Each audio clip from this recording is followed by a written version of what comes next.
बात याद करो, कहा तो तुमने यही था कि वही स्वरूप जो सेव मन माही। मैया बोली तो गलती हो गई, अब कह रहे अब तो तुम मेरे बालक पुत्र बनकर आए। बोले हाँ। तो अब एक मां तुम्हें आदेश दे रही है कि कीजे से फुलीला अति प्रिय शीला, यह सुख परम नूपा। पूरे ब्रह्मांड को अपनी एक भक्ति के इशारे पर नचाने वाला व्यक्ति, जिनकी केवल कृपा दृष्टि से सकल जगत को पलटे देखा, ऐसा परमात्मा आज जैसी मैया ने कहा कि लाला हमें तुम्हारा ये स्वरूप नहीं चाहिए, हम तो तुम्हारी लीलाओं को, बाल लीलाओं को देखना चाहते हैं। तुरंत क्या किया, एक छोटा सा बालक बन गया। महाराज माता की बात को पूर्ण ब्रह्म परमात्मा नहीं टाल पाया। और हम आपको कभी कभी नालायकी में महाराज माता के हृदय को ठेस पहुंचा देते, माता की बातों को नजरअंदाज कर देते हैं। जिस माता के सामने पूर्ण ब्रह्म एक छोटा सा बालक बनने को तैयार है, जैसे ही माता की बातों को सुना कि माता क्या चाह रही है, मेरी मैया मुझसे क्या चाहती है, सुन बचन सुजाना रोदन ठाना। जैसे ही रोना शुरू किया, पूरे अवध में खबर फैल गई कि हुई बालक सुरभूपा। पूरे अवध में खबर फैल गई। बोले अरे मुझे लगता है सुरभूपा अर्थात राजा दशरथ जी के यहाँ बालक हो गए, बालक हो गए। दासियों ने सुना, जैसी दौड़ कर आई महाराज दशरथ जी के पास। बोले दशरथ जी मुझे लगता है आपके यहाँ पुत्र आ गए। दशरथ जी बोले नहीं। दशरथ जी ने कहा दासियों तुमने गलत खबर पाली कहीं से, तुम्हारे धोखा हो गया, मेरे यहाँ पुत्र नहीं आए। बोले फिर? मेरे यहाँ पूरे संसार के पिताजी आए हैं, पुत्र नहीं है।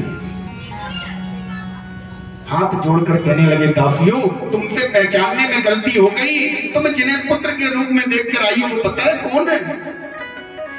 बोले जाकर नाम सुनत शोभ होई। जाकर नाम सुनत शुभ हुई। केवल इसका नाम सुनने मात्र से तुम्हारे कानों में इसका नाम पड़ जाए, नाम पड़ते ही सब कुछ शुभ शुभ होने लगता है। मोरे ग्रह आवा प्रभु सोई। आज जैसे परमात्मा के आने की खबर सुनी, परमात्मा और अपने बीच की दूरी को बिल्कुल कम पाया। देखो आनंद तीन प्रकार के होते हैं। पहला होता है विषयानंद, जो हमें सांसारिक विषय वस्तुओं से प्राप्त हो। दूसरा ब्रह्मानंद, जब हम परमात्मा के मार्ग पर चले और मुझे लगे कि परमात्मा मुझे अपनी शरण में लेना चाहता है, परमात्मा मुझे अपनी शरण देगा, तब तुम्हें जो आनंद प्राप्त होगा वो होगा ब्रह्मानंद।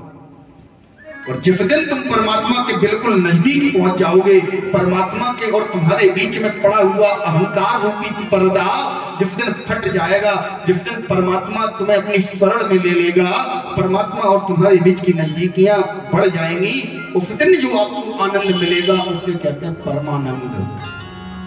आज दशरथ जी को वही आनंद प्राप्त है। दशरथ जी ने तुरंत गोस्वामी बाबा ने लेखनी उठाई और लिख दिया, बोले परमानंद पूरी मन राजा, परमानंद पूरी मन राजा, पूरी मन राजा, परमानंद पूरी मन राजा, परमानंद पूरी मन राजा।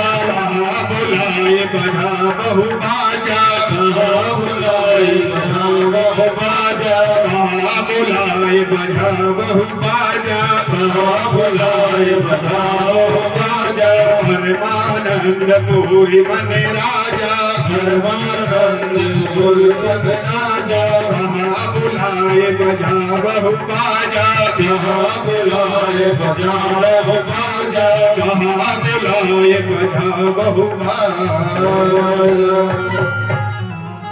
आज आदेश दे दिया भाटों को, बाजा बजाने वालों को आदेश दे दिया, बोले बुलाइए किसे? मेरे घर में आज राम आए हैं, आज मेरे घर में परमात्मा आया है, मेरा माधव आया है। आज पूरी अयोध्या को सजा दिया जाए। पूरी अयोध्या में बधाई गीत होने लगे, बाजा बजाने का आदेश दे दिया, बजाओ बाजा। आइए हम आप सभी अवध में दशरथ जी के साथ बधाइयों का आनंद लेंगे। बड़ी सुंदर बधाइयां, बधाई गीत सुनेंगे।